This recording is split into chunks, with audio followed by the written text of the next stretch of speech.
a 9-figure fortune, a sprawling Hamptons estate, and a closet filled with couture gowns.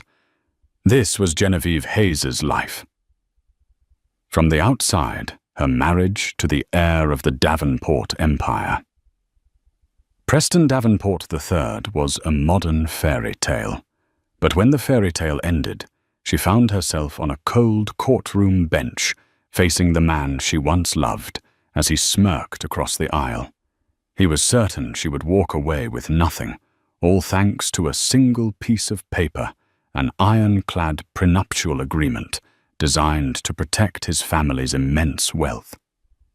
What he didn't know, what his army of high-powered lawyers didn't know, was that Genevieve had a secret of her own. A secret about the very signature on that document that would blow the case and the entire Davenport dynasty wide open. The air in the Davenport penthouse on Park Avenue was always the same, chilled to a precise 68 degrees and smelling faintly of white lilies and money. For 7 years, Genevieve Hayes had called this glass-walled palace home. She had learned to navigate its silent, cavernous rooms, to smile at the appropriate charity galas, and to overlook the increasingly frequent nights her husband, Preston Davenport III, came home smelling of expensive whiskey and a perfume that wasn't hers. Their life was a meticulously curated exhibition. Publicly, they were the golden couple. Preston, impossibly handsome with his lazy smile and eyes the color of a summer sky, was the charismatic scion of Davenport Industries, a global logistics behemoth. Genevieve, with her quiet elegance and art history degree, was the perfect accessory.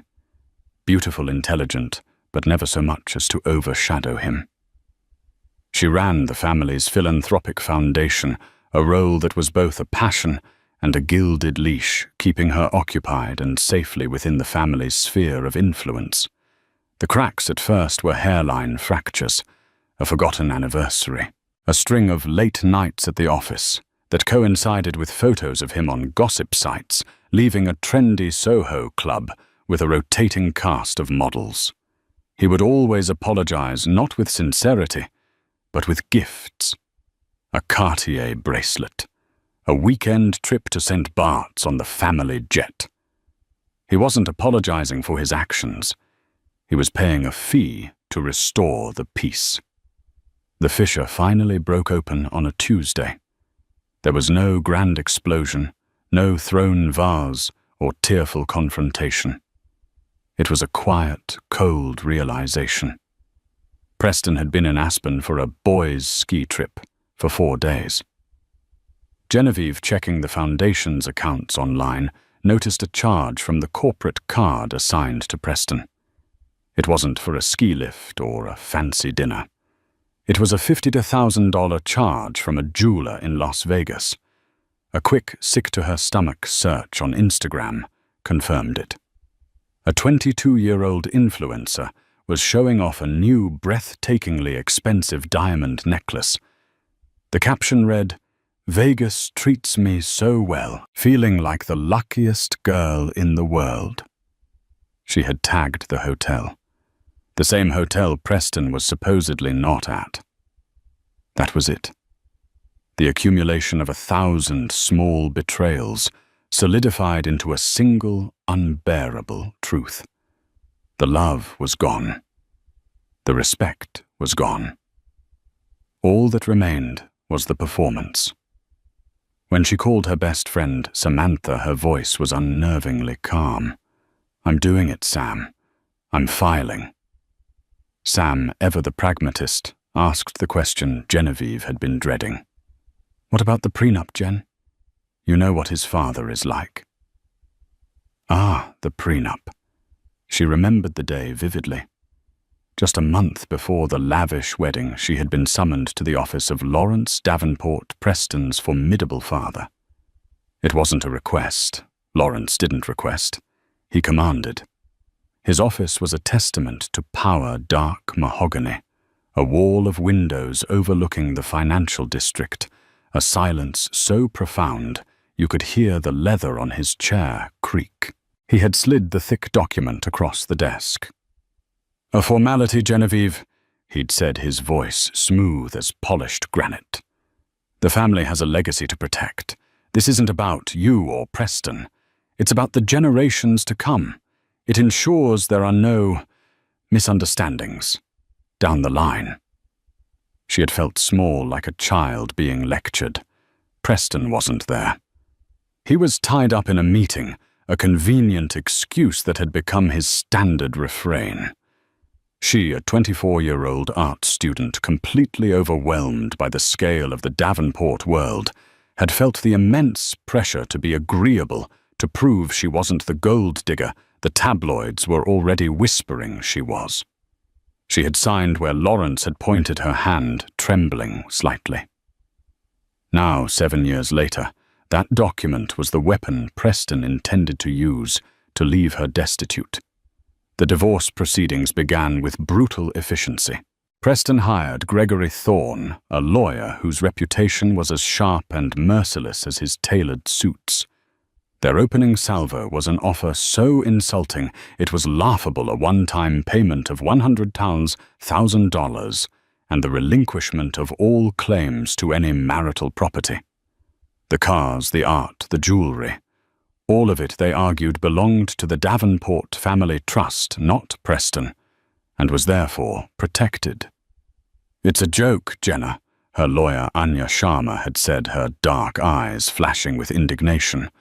Anya was the opposite of Thorne. She was calm, empathetic, but with a spine of steel Genevieve had come to rely on. "They're trying to bully you into submission." The first preliminary hearing was set. Genevieve walked into the New York County Courthouse, feeling like her skin was 2 sizes too small. The harsh fluorescent lights were a world away from the soft, flattering glow of the chandeliers she was used to. She wore a simple navy dress, her only jewelry the wedding band she hadn't yet been able to take off. Across the room, Preston sat next to Thorne, whispering and laughing. He caught her eye and gave her a pitying smirk. It was the look of a man who held all the cards, a man who believed her, completely and utterly beaten. He thought this was just another business transaction he was destined to win. Another problem his father's money and power could make disappear. He saw her not as the woman who had shared his bed for 7 years, who had held his hand at his mother's funeral, who had tried desperately to build a real life inside their gilded cage, but as a minor inconvenience. The judge, a stern-faced woman named Judge Marion Hawes, called the court to order. Gregory Thorne rose, his voice booming with practiced confidence. "Your Honor," he began, "this should be a very straightforward matter. My client, Mr. Davenport, and the petitioner, Ms. Hayes, entered into a comprehensive and legally binding prenuptial agreement on May the 12th, 2018. This document, which we have submitted as Exhibit A, clearly outlines the separation of assets. It is for all intents and purposes ironclad. Ms. Hayes is entitled to the modest settlement stipulated within, and nothing more. We are here today simply to ask the court to enforce the terms of the contract both parties willingly signed." He placed a copy on the table with a theatrical thud. Genevieve felt her stomach plummet. The room seemed to tilt. This was it. The end. Preston's smirk widened into a triumphant grin. He leaned back in his chair, the picture of untouchable victory. He was already planning his celebration dinner. The silence in the courtroom was heavy, broken only by the rustle of papers as Judge Hawes put on her reading glasses to peer at the document. Gregory Thorne stood with the posture of a man who had already won. He had handled dozens of high-profile divorces for New York's elite. To him, this was just another Tuesday, another tearful wife being reminded of the cold, hard reality of contract law. Genevieve felt a wave of nausea. Every fiber of her being screamed that this was unjust. 7 years of her life of supporting Preston's career, of managing his family's public image through the foundation of being the stable force in his chaotic life, all to be erased by a signature she'd made under duress and emotional manipulation. She looked at Anya, whose face remained a mask of professional calm. There was no panic in her eyes, just a steady, unnerving focus. "Ms. Sharma," Judge Hawes said, her voice dry. "Your response to Mr. Thorne's assertion, it appears on its face to be a standard, albeit complex, prenuptial agreement." Anya Sharma rose gracefully. She was shorter than Thorne, but she commanded the space in front of her with an entirely different kind of energy, not brute force, but precision. "Your Honor," Anya began, her voice clear and even. "We do not dispute that my client, Ms. Hayes, signed a document on the date in question. We also do not dispute the contents of that document as presented by opposing counsel." A confused murmur rippled through the small public gallery. Thorne's smug expression faltered for a fraction of a second, replaced by a flicker of confusion. Preston leaned forward, whispering to his lawyer. "What is she doing?" Thorne just shook his head slightly, trying to project confidence.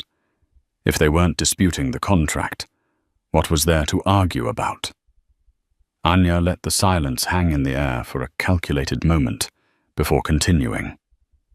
"My client was young, she was in love, and she was under immense pressure from a very powerful family to, as they put it, not cause any trouble.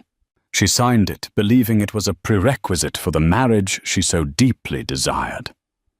Anya paused, turning her gaze from the judge to look directly at Preston. "What we are here to contest, Your Honor, is not the existence of the prenup. We are here to contest its fundamental validity." Thorne let out a short, incredulous laugh. "Its validity? Your Honor, with all due respect, Ms. Sharma seems to be grasping at straws. The document was drafted by the finest legal minds at Sullivan and Cromwell. It was reviewed and signed. What possible grounds could there be to invalidate it? Did her pen run out of ink?" A few of the Davenport cronies in the back snickered. Preston looked relieved again, his arrogance flooding back. This was just a desperate last-ditch effort. Judge Hawes looked unimpressed by Thorne's theatrics. "Ms. Sharma, get to the point. On what grounds are you claiming this document is invalid?" Anya took a slow breath, her gaze locking with the judge's. This was the moment, the culmination of weeks of secret, painstaking work. "A prenuptial agreement. Your Honor, is a contract between two consenting parties who are about to enter into a marriage. Its entire legal standing rests on the principle that the two individuals getting married, and only those two individuals, agree to its terms regarding their own assets and futures." She took a step closer to the judge's bench. "The document Mr. Thorne has presented as Exhibit A does indeed bear the signature of my client, Genevieve Hayes." She paused again, letting the weight of her next words gather. "However, it does not bear the signature of the other party to the marriage. It is not signed by Preston Davenport III." The courtroom fell into a stunned silence. Thorne's jaw literally dropped. Preston shot up from his seat. "What, that's a lie? I signed it, I was there." "Sit down, Mr. Davenport," Judge Hawes barked, banging her gavel once. Preston sank back into his chair, his face now a mask of pure, bewildered rage. Thorne, recovering quickly, sputtered, "Your Honor, this is an absurd and outrageous allegation. Of course my client signed it. We have the executed copy right here." He snatched the document from the table and brandished it as if it were a holy relic. Anya Sharma remained perfectly still. "Your Honor, we ask that you examine the signature on the line designated for Preston Davenport III. We have retained a forensic document examiner, Dr. Albert Reed, who is prepared to testify that the signature on that line, while belonging to a member of the Davenport family, is not, in fact, that of Preston Davenport. Her voice dropped, becoming icily precise. It is the signature of his father, Lawrence Davenport. The bombshell landed with the force of a physical explosion. The room erupted. Reporters in the back were frantically typing into their phones. Preston looked as if he'd been struck by lightning, his face pale and slack. He turned to his lawyer, his eyes wide with a mixture of confusion and panic. "What is she talking about? Dad!" Gregory Thorne stared at the document in his hand, his professional poise utterly shattered. He looked from the paper to Preston, then back to the paper. For the first time in his long, storied career, he was completely and utterly speechless. He had built his entire case on the unshakable foundation of this ironclad agreement, never once thinking to question the authenticity of a signature from a client he'd represented for years. Judge Hawes's face was a thundercloud. "Ms. Sharma," she said, her voice dangerously low. "Are you telling this court that you have evidence that the groom's father signed a prenuptial agreement on his son's behalf?" "Yes, Your Honor," Anya said, her voice ringing with newfound strength. "We have the document. We have the expert witness. And we have the truth." Genevieve finally looked over at Preston. The smirk was gone. The arrogance was gone. In its place was the dawning, horrified look of a man who was no longer in control. A man who was beginning to understand that the puppet strings he thought he was pulling were actually attached to him, and his father had just let them all go slack. The gilded cage had just vanished, and he was in a free fall. The judge declared a 48-hour recess for the defense to get their house in order, a judicial understatement of epic proportions. The chaos that erupted outside the courtroom was a media-feeding frenzy. But inside Genevieve's mind, the courtroom's chaos faded away, replaced by the ghost of a memory from 7 years prior, a memory she and Anya had painstakingly reconstructed. Flashback, May 2018. The city was in the full bloom of spring. Genevieve was 24, dizzy with love and the sheer, overwhelming velocity of her new life. Meeting Preston had been a whirlwind. She was an intern at a small art gallery in Chelsea, and he'd come in to purchase a painting for his father's birthday. He was impossibly charming, disarmingly funny, and he'd looked at her not like she was a part of the scenery, but like she was the only masterpiece in the room. Their courtship was the stuff of movies. Helicopter rides to the Hamptons, surprise trips to Paris, front row seats at Fashion Week. He showered her with affection and attention, making her feel like the center of the universe. She was aware of his family's immense wealth, but she truly believed he was different. He seemed to chafe under the weight of the Davenport name, often complaining about his father's suffocating control. The red flags were there, but she had chosen to see them as endearing quirks. His boyish irresponsibility. He once chartered a yacht for a weekend party and forgot to pay the final bill, leaving his father's office to clean up the $1 million mess. He had a tendency to drink too much at society events, his charming wit curdling into boorish arrogance. Each time, Lawrence Davenport would handle it. A quiet payment, a phone call to a newspaper editor, a donation to a charity to smooth things over. Genevieve saw it as a father protecting his son. She didn't yet see it as a CEO managing a volatile asset. The proposal was perfect on a balcony in Lake Como, under a sky full of stars.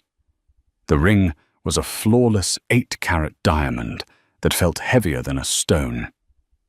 The wedding planning began immediately, a massive production orchestrated not by them, but by Lawrence's army of assistants. Genevieve felt more like a spectator than a bride. Then came the summons to Lawrence's office. "Preston is in meetings all day in Delaware," Lawrence had explained over the phone, his tone leaving no room for argument. "I need you to come by my office. We have some final details to discuss." When she arrived, the atmosphere was clinical. Lawrence wasn't smiling. He gestured for her to sit in the chair opposite his vast desk, the city skyline looming behind him like a conquered territory. "Genevieve," he began, foregoing any pleasantries, "we're all very excited for the wedding. You make my son happy." It sounded less like a compliment and more like a statement of fact from a quarterly report. He slid the navy blue folder across the desk. "This is the prenuptial agreement. Our lawyers have drafted it. It's standard procedure for our family." Her heart sank.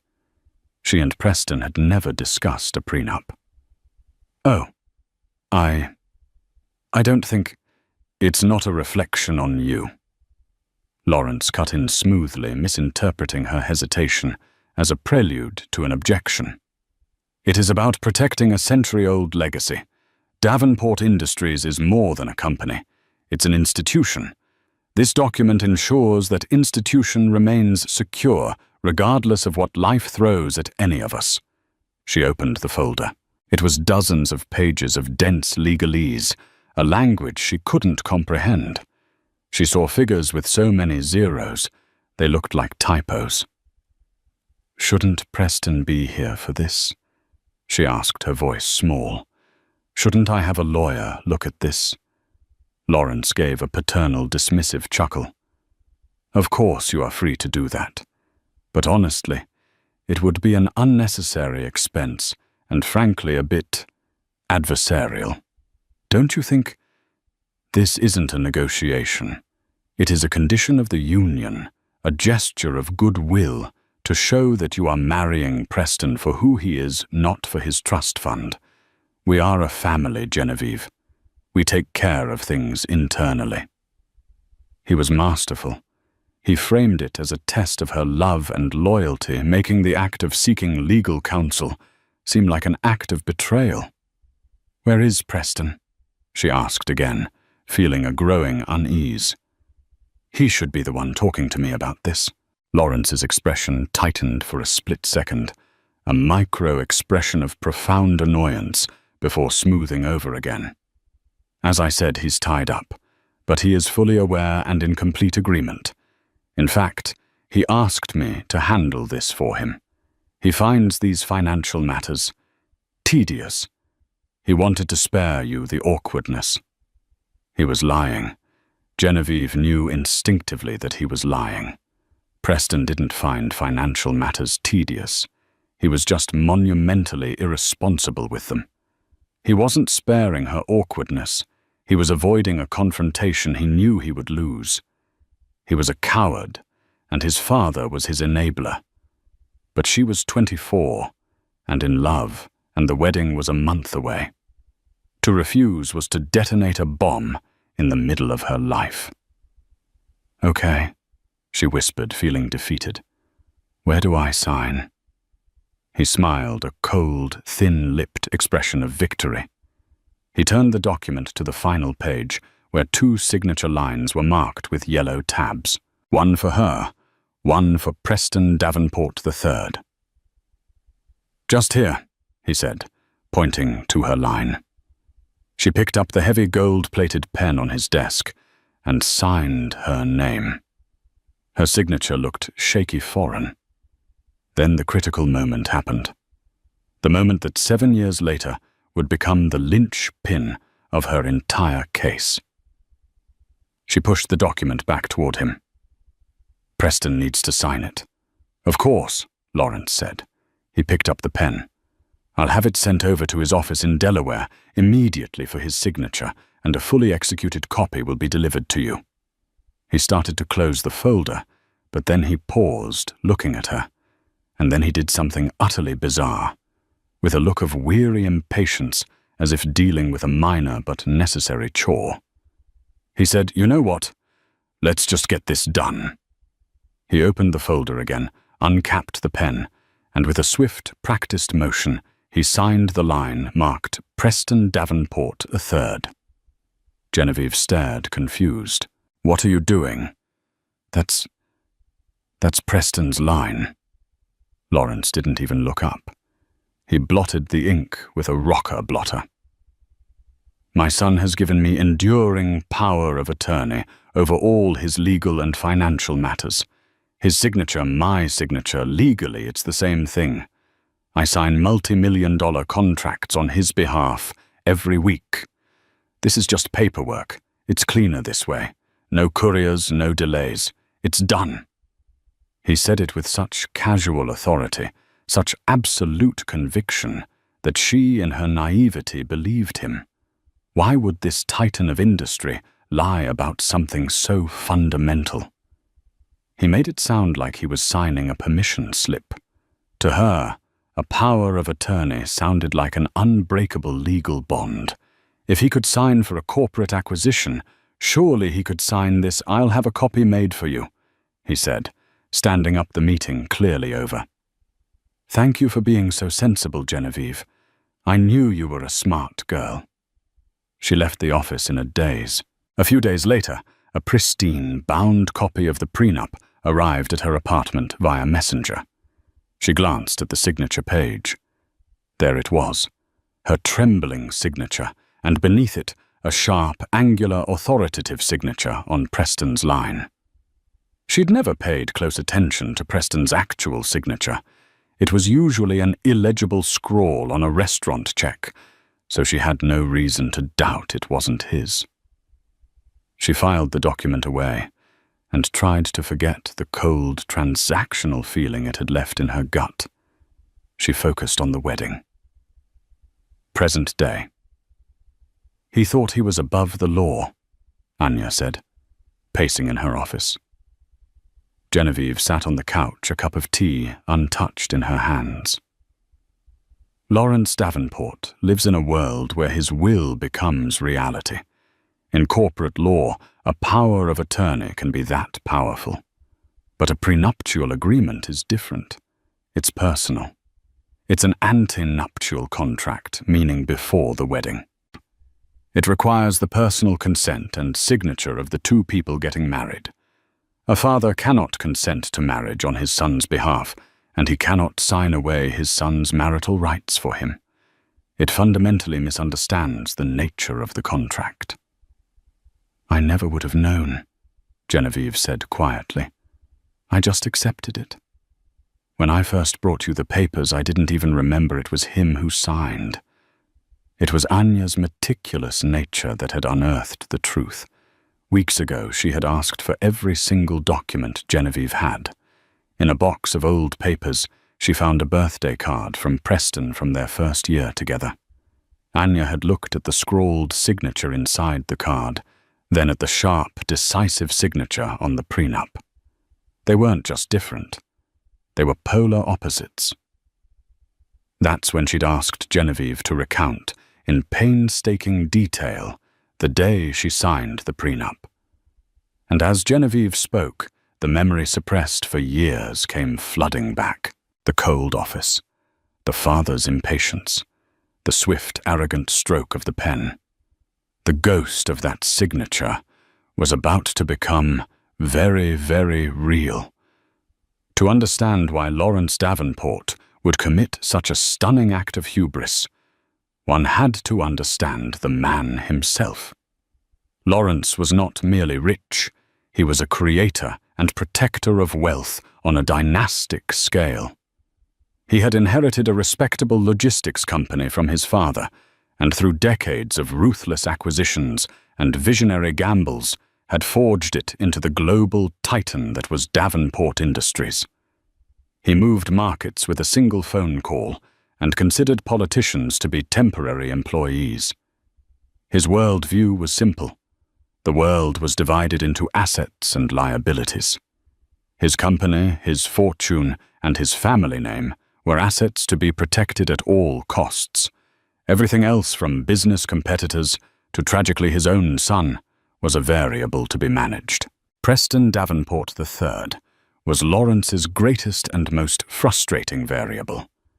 He was handsome, charismatic, and possessed the family name, all valuable attributes for a public-facing heir.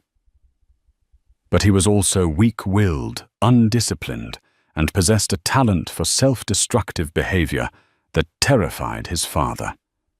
Lawrence had spent Preston's entire adult life cleaning up his messes, paying off gambling debts from illicit poker games in Macau, settling lawsuits from fender benders in his ridiculously expensive sports cars, and extricating him from entanglements with women who saw a walking, talking ATM.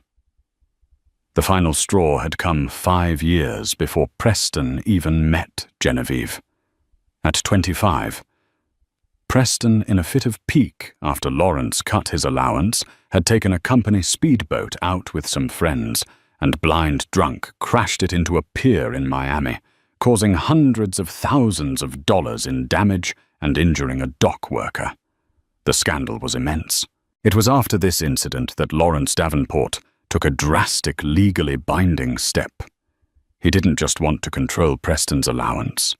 He wanted to control his entire financial and legal life. With a team of the best lawyers money could buy, he went to court and, citing Preston's pattern of recklessness and inability to manage his own affairs, established a limited but powerful financial conservatorship. He also had Preston sign an enduring power of attorney, giving Lawrence sweeping authority over his contracts, investments, and legal obligations. To the world, it was spun as a strategic restructuring of family assets. To Preston, it was the ultimate humiliation. He was the heir to a multi-billion-dollar empire, yet he couldn't buy a car or sign a lease without his father's signature co-signing the transaction. He was, in a legal sense, a highly compensated ward of the state, with his father acting as the warden. Lawrence controlled the trust that paid Preston's lavish lifestyle, and Lawrence had the legal right to sign contracts for him. This was the context in which he'd viewed the prenuptial agreement. To him, it wasn't a sacred pact between two lovers. It was a financial contract designed to protect the primary asset, the family fortune, from a potential liability, a future ex-wife. In his mind, signing on Preston's behalf was not fraud. It was efficiency. It was simply one more document in a long line of documents he was legally empowered to execute for his wayward son. It was this mindset, this absolute belief in his own authority, that had led to his fatal error. He had applied the cold logic of corporate governance to the deeply personal territory of matrimonial law. During the 48-hour recess, the Davenport machine went into overdrive. But for the first time, it wasn't attacking an external threat. It was imploding. Gregory Thorne was in a full-blown panic. He had personally assured Preston and Lawrence that the prenup was unbreachable. Now he was facing the possibility of disbarment for submitting a potentially fraudulent document to the court, a document his own clients had given him. The scene in Lawrence Davenport's office was apoplectic. "How could you be so stupid?" Lawrence roared at Thorne, his usual granite composure shattered. "You're paid millions of dollars a year to be meticulous. You didn't think to verify a signature." "You gave me the document," Thorne shouted back, his fear making him bold. "You told me it was executed. How was I to know you signed it yourself? You have power of attorney. I assumed it was a legitimate, if unusual, execution of that power." Preston, meanwhile, was a ghost. He sat on a plush leather sofa staring into space.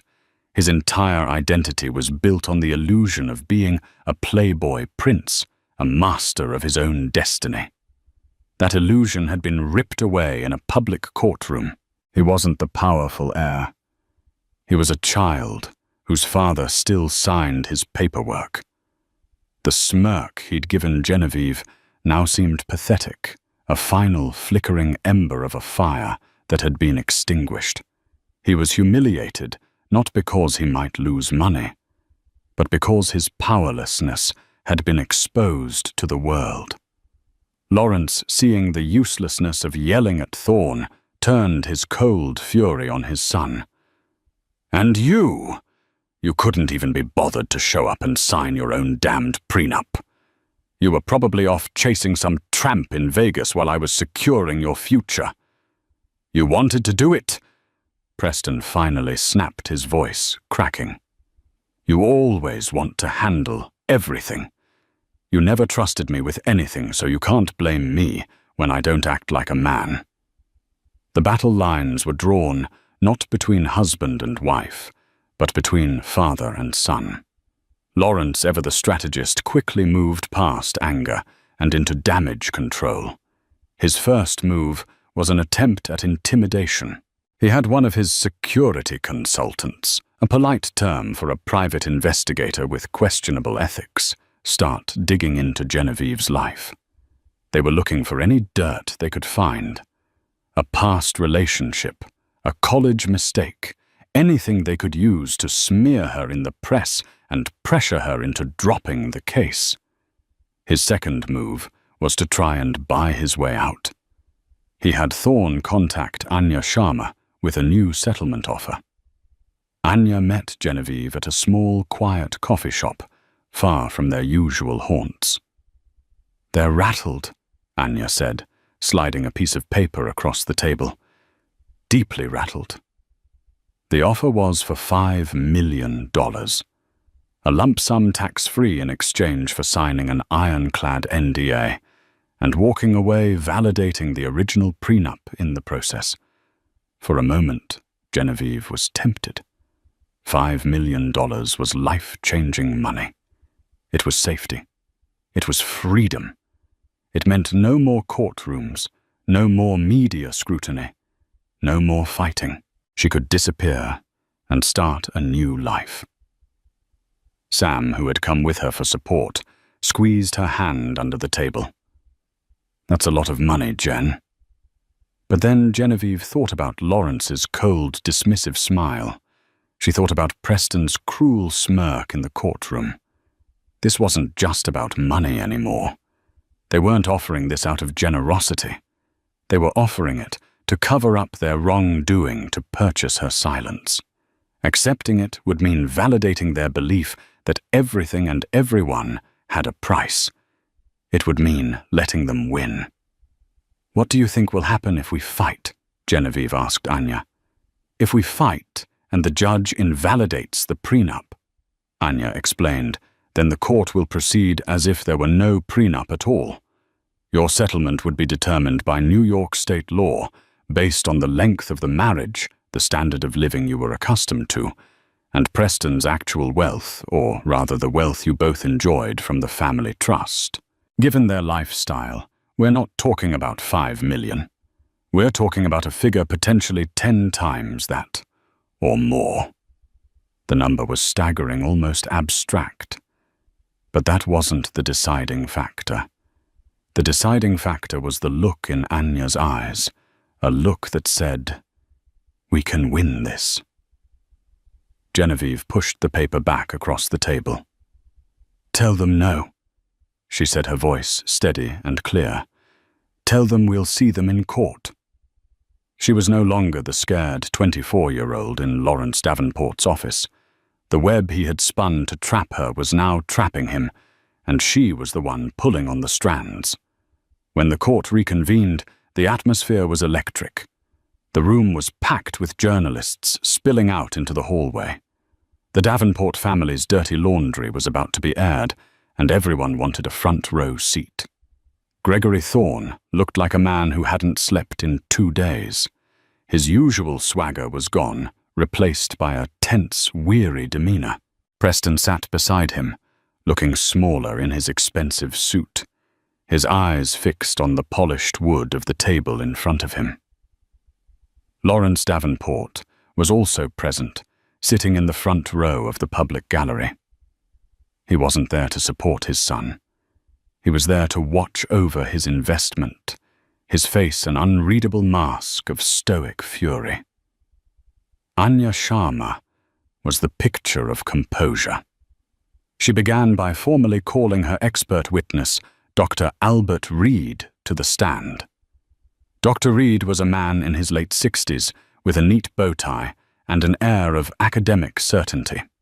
He was one of the most respected forensic document examiners in the country. Anya projected 2 documents onto the large screens in the courtroom. One was the signature page of the prenuptial agreement. The other was the birthday card Preston had written to Genevieve years ago. "Dr. Reed," Anya began, "could you please describe to the court the process you used to analyze these 2 signatures?" For the next 20 minutes, Dr. Reed gave a masterclass in handwriting analysis. He talked about letter formation, baseline alignment, pen pressure, and stroke sequencing. He pointed out the garland connections in Preston's known signature, a lazy, looping scrawl, and compared them to the sharp, angular connections in the signature on the prenup. The signature on the birthday card, what we're calling the known sample. Dr. Reed explained, pointing with a laser, is fluid written quickly with a rightward slant and low pen pressure in the upstrokes. It is consistent with dozens of other samples of Preston Davenport III's signature we've examined from checks and other personal documents. He then directed the laser to the prenup. The signature on the contested document is fundamentally different. It is written deliberately with heavy, consistent pressure. The letter formations are sharp, almost calligraphic. The T crossing is high and firm, whereas in Mr. Davenport's known signature, it is often a quick trailing stroke. They are, in my expert opinion, written by 2 different hands. Anya let that sink in. "And have you formed an opinion on who wrote the signature on the prenuptial agreement?" "Yes," Dr. Reed said. "We were also provided with numerous authenticated samples of Mr. Lawrence Davenport's signature from corporate filings. The signature on the prenuptial agreement is to a scientific certainty a match for Lawrence Davenport." A wave of gasps and frantic typing filled the room. Thorne's objection was weak. "Your Honor, this proves nothing. My client's father had power of attorney." Anya was ready for that. "Your Honor, the defense seems to be clinging to the idea of a power of attorney as a magic wand that makes this all disappear. But we'd like to explore the circumstances under which this document was signed." She called her next witness. It wasn't Genevieve. It was a woman named Maria Flores, Lawrence Davenport's former executive assistant, who had retired 2 years ago. The Davenports' private investigator had missed her. Anya's had not. Ms. Flores, a nervous but dignified woman in her early 70s, took the stand.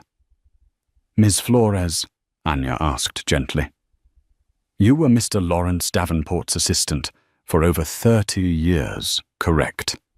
"Yes." "Do you recall a meeting between Mr. Davenport and Genevieve Hayes in May of 2018? "I do. I scheduled it." "And was Preston Davenport III present at that meeting?" "No, he was not." "Do you know where he was?" Ms. Flores hesitated, looking toward Lawrence, whose glare could have melted steel. She took a deep breath. "Mr. Davenport told Ms. Hayes that his son was in a business meeting in Delaware. That was not true." Thorne shot to his feet. "Objection hearsay." "Sustained," the judge said. "Ms. Flores, only testify to what you know directly." Anya rephrased. "What did your duties entail regarding Preston Davenport's schedule and expenses that week?" "I had access to all his corporate credit card statements and travel itineraries. It was my job to reconcile them for Mr. Lawrence. And according to those records, where was Preston Davenport on the day the prenuptial agreement was signed in New York? Miss Flores looked the judge in the eye. He was at the Bellagio Hotel in Las Vegas. He had been there for 3 days. The records showed charges for over $20,000 at the high-limit poker tables and a charge from a nightclub for bottle service. The dam broke. The carefully constructed image of the responsible heir in a Delaware meeting was shattered. Preston sank even lower in his chair, his face burning with shame. He wasn't just a puppet. He was a reckless, lying puppet. But Anya wasn't finished. "Your Honor," she said, addressing the judge, "the defense's argument rests on the validity of a power of attorney, but a power of attorney cannot be used to commit fraud. Lawrence Davenport didn't just sign on his son's behalf. He actively misrepresented his son's whereabouts and willingness to participate. He created a fiction to coerce a young woman into signing away her rights, then took a shortcut born of pure arrogance, believing the rules didn't apply to him." She turned to face the defense table, her voice ringing with clarity. "A prenuptial agreement is perhaps the most personal contract a person can sign. It contemplates the potential end of a marriage. It requires full financial disclosure, independent counsel, and most importantly, the willing and direct consent of the two people whose lives it will govern. What we have here is not a valid contract. We have a document born of deception and signed by proxy. It is legally and morally worthless." The unraveling was complete. Gregory Thorne sat down defeated. He had no counter-argument. His entire case, built on the document Lawrence had handed him, had been dismantled piece by piece. There was no cross-examination that could fix this. Preston finally looked up, his eyes meeting Genevieve's across the courtroom. There was no anger left in them, only a hollowed-out emptiness. He truly saw her for the first time in years. Not as an accessory or an inconvenience, but as the woman whose trust he and his father had casually betrayed. In that moment, he knew he had lost more than money. He had lost the last shred of his own dignity. The smirk was a distant memory, replaced by the stark, humiliating truth. The courtroom fallout was a Category 5 hurricane. Lawrence Davenport, for the first time in his public life, looked shaken. He had built an empire on the principles of control and leverage, and in one disastrous morning, he had lost control of the narrative, his family, and his legal footing. That evening, the remaining members of Team Davenport-Lawrence, a deflated Preston, and a frantic Gregory Thorne, convened in the family's war room, a soundproofed study in the penthouse. The mood was grim. "They're going to throw the prenup out," Thorne stated flatly, all pretense gone. "The judge is furious. The optics are a catastrophe. A lying father, a gambling son, a coerced bride. It's a media nightmare." Lawrence slammed his fist on the mahogany desk. "So we fight dirtier, find something on her. Anything. I don't care what it costs. Everyone has a secret." This was the Davenport way. When legal tactics failed, they resorted to character assassination. They immediately put their private investigator on a singular mission: destroy Genevieve Hayes's reputation. Within days, the smear campaign began. A notorious gossip blog suddenly ran an exclusive story. The headline screamed, "Gold Digger's Plot Exposed, Prenup Bride's Secret Past," with married art professor. The article was a vile tapestry of half-truths and outright lies, twisting a mentorship Genevieve had in college with a respected elderly professor into a sordid affair. They included photos of her, from college looking young and happy, now cast in a sinister light. Genevieve felt like she'd been physically assaulted. She woke up to her phone buzzing with notifications, her face plastered all over the internet next to libidinous headlines. Reporters were camped outside her apartment building. "It's them," she said to Sam, her voice trembling with rage.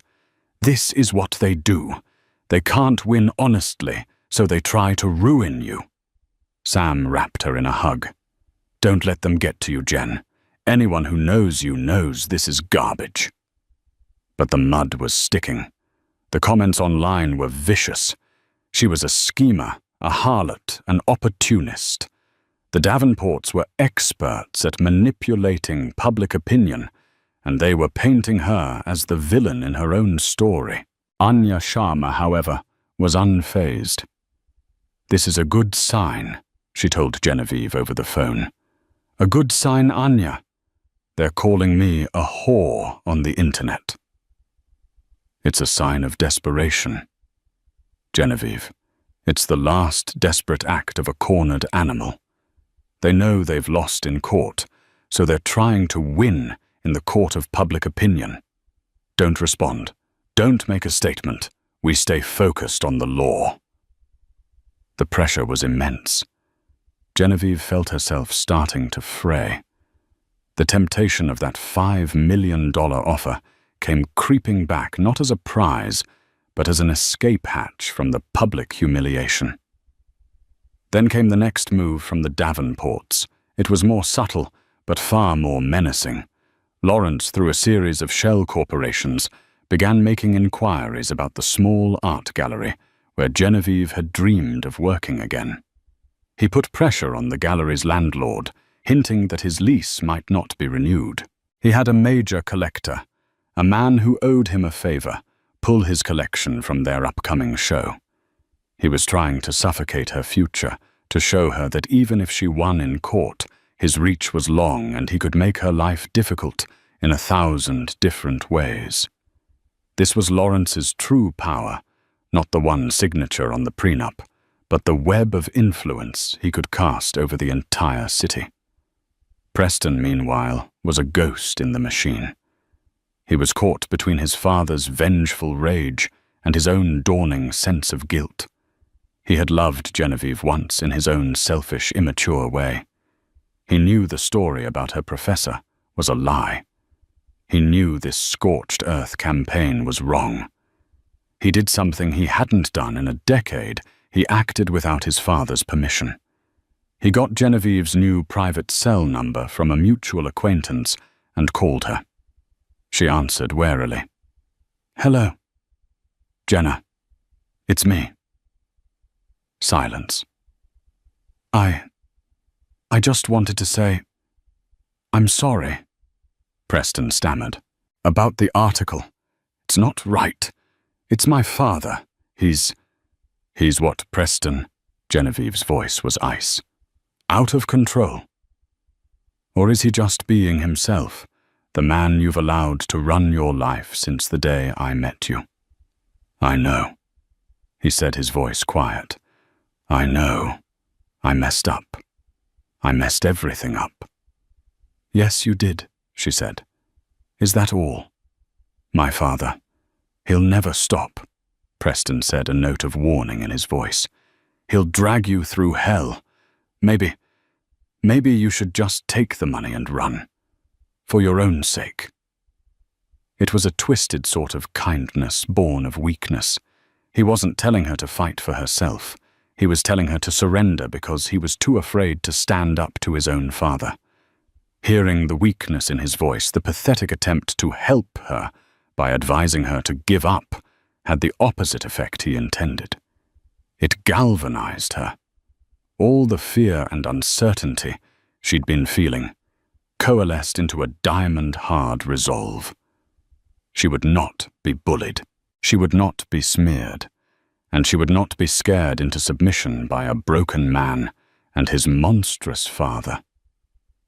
"Thank you for the advice, Preston," she said, her voice now devoid of any emotion. "But I'm done running. I'm done being sensible. I'm done doing what the Davenports think is best for me." She hung up the phone. The next day, Anya Sharma filed a motion for sanctions against the Davenports for witness intimidation and launching a malicious public smear campaign intended to influence legal proceedings. She attached sworn affidavits from the art gallery owner and a printout of the gossip blog post tracing its ownership back to a PR firm with long-standing ties to Davenport Industries. The message was clear. The desperate measures had failed. Genevieve Hayes was not backing down. She was fighting back. The final day in court was less a legal battle and more a coronation of the truth. The Davenports' desperate attempts to intimidate and smear Genevieve had backfired spectacularly, earning them a harsh rebuke from Judge Hawes before the proceedings even began. The motion for sanctions was taken under advisement, a clear threat hanging over Lawrence's head. Gregory Thorne's closing argument was a shadow of its former self. He was hamstrung, unable to defend the indefensible.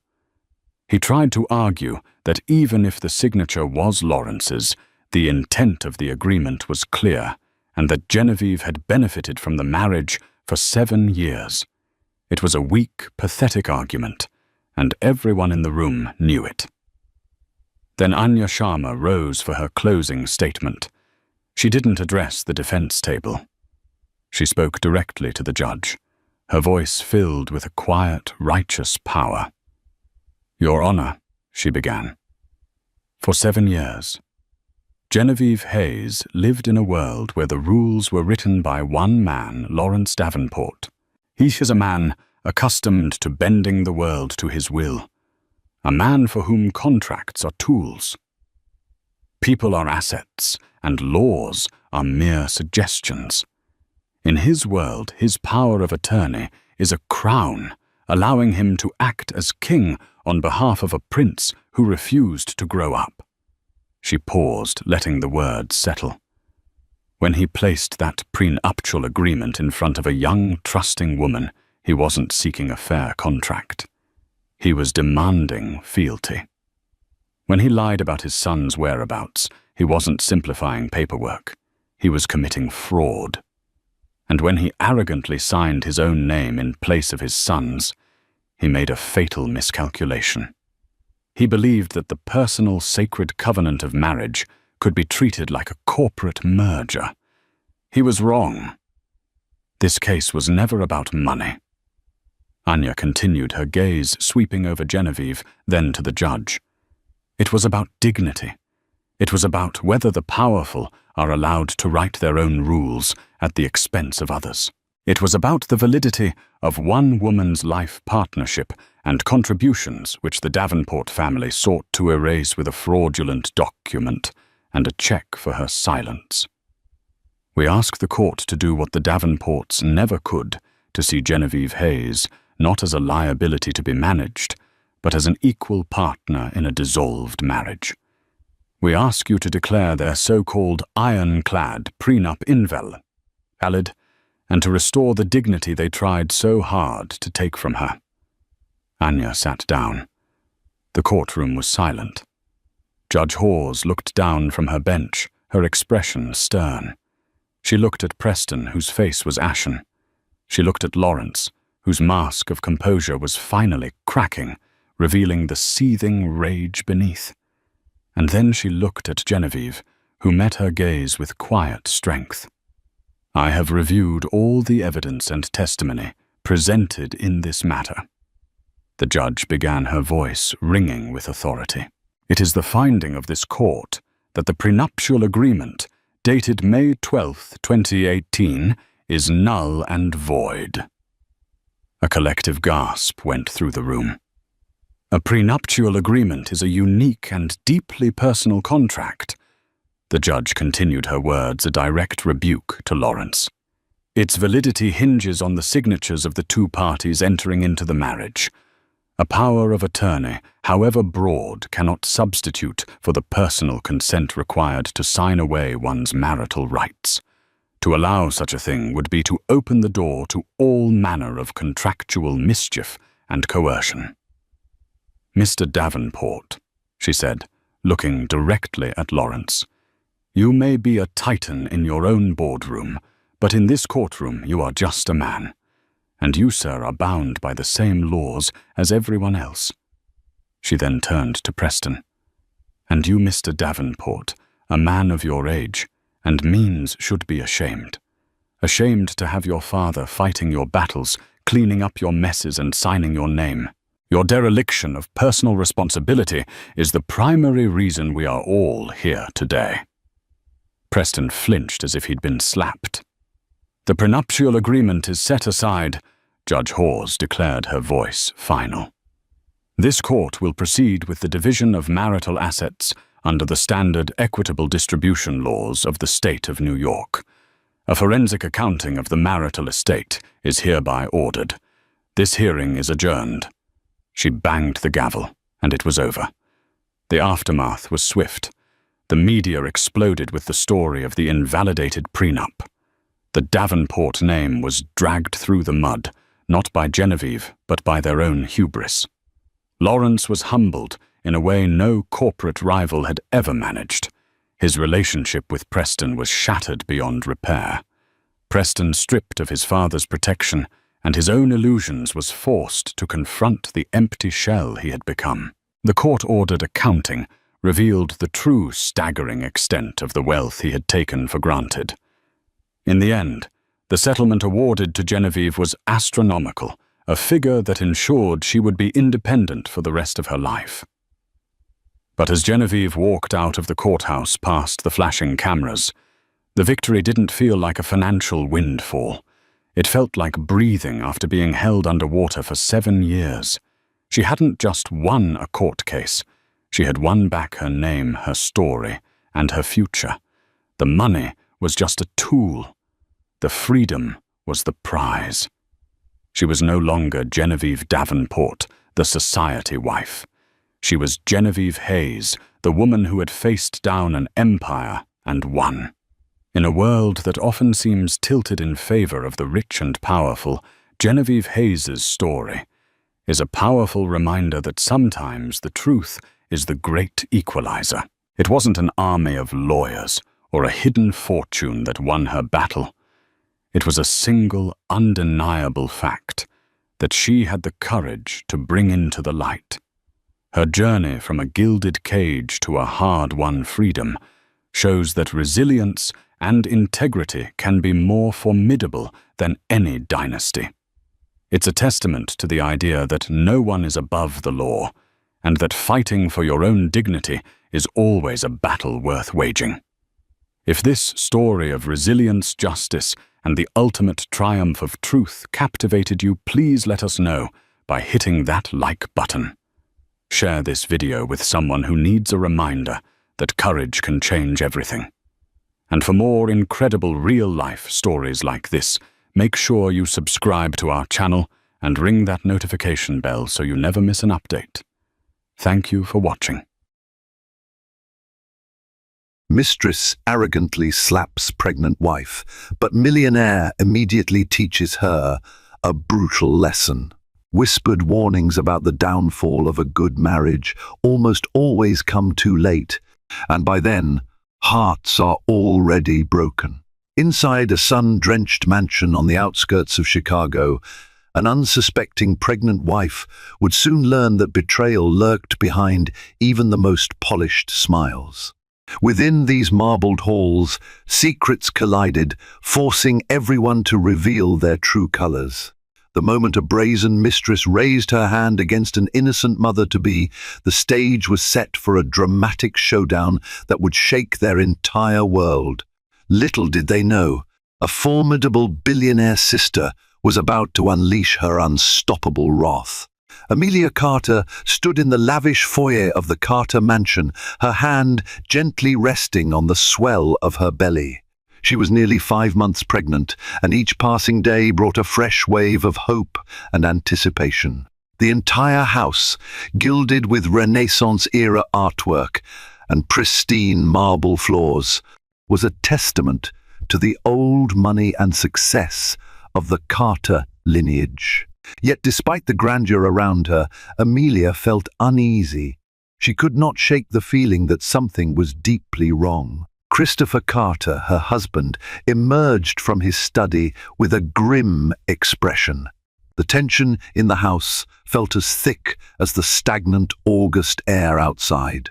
For the last few weeks, there had been strange phone calls at odd hours, suspicious text messages that Christopher dismissed with a forced laugh, and the unsettling notion that a presence lingered in the shadows of their relationship. Whenever Amelia asked him directly if something was amiss, he offered a gentle smile that failed to reach his eyes. He would pat her on the shoulder and say, "You're overthinking, darling. I promise everything is fine." On this particular day, Amelia's heart pulsed faster than usual. The baby, as though sharing its mother's intuition, gave a strong kick in protest. The sound of footsteps, heavy, purposeful, echoed through the hallway. Something about that stride felt out of place. She parted her lips to call out Christopher's name, but before she could utter a sound, another figure stepped in. Veronica James, with sharp hazel eyes and a model's poise, glided in like she owned the place. She was tall, elegantly dressed in a slim, fit black dress that accentuated her figure, and sporting an arrogant smirk that suggested she harbored no fear of discovery. Her lipstick was a daring scarlet that matched the color of her perfectly manicured nails. There was a mocking confidence in her posture, as though she had already declared victory over a war Amelia did not even know had begun. "Christopher, you told me I could drop by whenever I wanted," Veronica announced, letting the echo of her heels strike the marble. "But you never mentioned your little wife would be home today." Amelia stiffened. The audacity in Veronica's voice, the condescending glance up and down Amelia's body, said all she needed to know. In that moment, something inside Amelia broke. The illusions of trust she'd clung to over the past several months shattered around her. She had naively hoped her suspicions were unfounded. She had prayed that Christopher would never betray her, especially while she was carrying their child. Christopher came rushing out of his study, face pale. He shot Amelia an imploring look, as though silently pleading for her forgiveness, even before she could process the full weight of what was happening. "Veronica, the first told you to wait for me to call," he hissed through gritted teeth. "This is not a good time." A wicked gleam shone in Veronica's eyes. She ignored Christopher's warning and sauntered deeper into the foyer, her heels snapping against the marble. Her attention flicked from the swirling staircase to the antique chandelier overhead, and finally to Amelia's face. "I can't imagine a better time," she retorted, her voice dripping with an arrogance that set every nerve in Amelia's body on edge. "After all, I only want what's best for your husband." Amelia tried to maintain her composure, but she couldn't stop her eyes from brimming with tears. "Christopher," she whispered, her voice trembling, "what is this? Who is she?" Veronica let out a short, cruel laugh. "I'm Veronica James, darling. I'm Christopher's confidant," she said, carefully choosing her words. She cast a sideways glance at Christopher, who clutched his hair in desperation. "He promised to help me launch my new fashion boutique. We've been collaborating for quite a while now." The baby kicked again, a frantic reminder that Amelia had more than just her own life to protect. She straightened her spine, stepping forward to confront this woman who had intruded upon her home and her marriage. "If you want his help with your business, you can set up an appointment at his office." Her voice was surprisingly firm, even though she felt a tempest raging within her. "You don't belong here." Veronica's lips curled. "You think you can talk to me like that?" She took a measured step toward Amelia, eyes narrowed. "Don't try to play the saint, Amelia. You might be pregnant, but that doesn't make you untouchable." Christopher tried to step between them. "Stop it, Veronica. This is not what we agreed." But Veronica silenced him with a glare so venomous it could have stripped paint from the walls. Then she turned her full attention to Amelia, who stood as resolute as she could. "Your husband and I have shared intimate secrets, far more intimate than you might realize. Did he tell you about our trip to New York last month, or the weekend we spent at that private villa in the Bahamas?" Amelia's heart thundered in her chest. She didn't want to believe a word of it, yet the evidence spoke louder than her desperate hopes. Tears slid down her cheeks, but she refused to crumble. "How could you do this?" she asked, her voice breaking. Veronica's scornful grin widened. "He's mine now," she said simply, and then, without warning, her hand whipped across Amelia's cheek with a force that echoed in the silent hall. The crack of the slap reverberated along the walls, freezing Christopher in place. Time seemed to stop. Amelia's face stung, tears spilling freely. She raised a trembling hand to her cheek. Veronica stood there, chest heaving, her face contorted with righteous entitlement. And Amelia understood, in that single heartbreaking instant, that her world had changed forever. She felt Christopher's arms catch her from behind as her legs wobbled. The baby's movement was urgent now, as though protesting the violent intrusion. She could barely see through the tears, but she could hear Veronica's mocking laughter. As the echo of the slap settled, it was replaced by a profound, soul-crushing silence. A hush draped the foyer like a shroud, and the memory of that slap hung in the air, etching itself into the foundation of the Carter family. Deep down, Amelia knew she would never be the same again. The mansion, once her safe haven, now seemed like a foreign battlefield, strewn with the debris of her trust. Yet, in that swirling maelstrom of confusion and hurt, a single question flared inside Amelia's mind, giving her an ember of hope. What will Ariana do when she finds out? Ariana Carter was a name whispered with both reverence and envy across international business circles. Rumored to be one of the savviest tech moguls in the country, Ariana had established an empire that stretched from Silicon Valley to the bustling financial districts of Singapore. She'd been featured in major publications, Forbes, Business Insider, and even the Wall Street Journal, all praising her extraordinary ability to transform failing companies into multi-million-dollar success stories. When Ariana walked into a boardroom, bankers, investors, and CEOs alike held their breath. Despite all her success, Ariana rarely flaunted her wealth.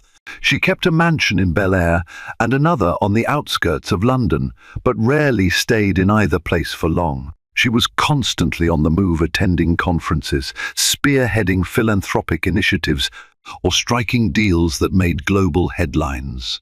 Yet, if there was one thing Ariana Carter would never ignore, it was a call from her family. When Amelia first met Christopher, Ariana had offered her blessings with cautious optimism.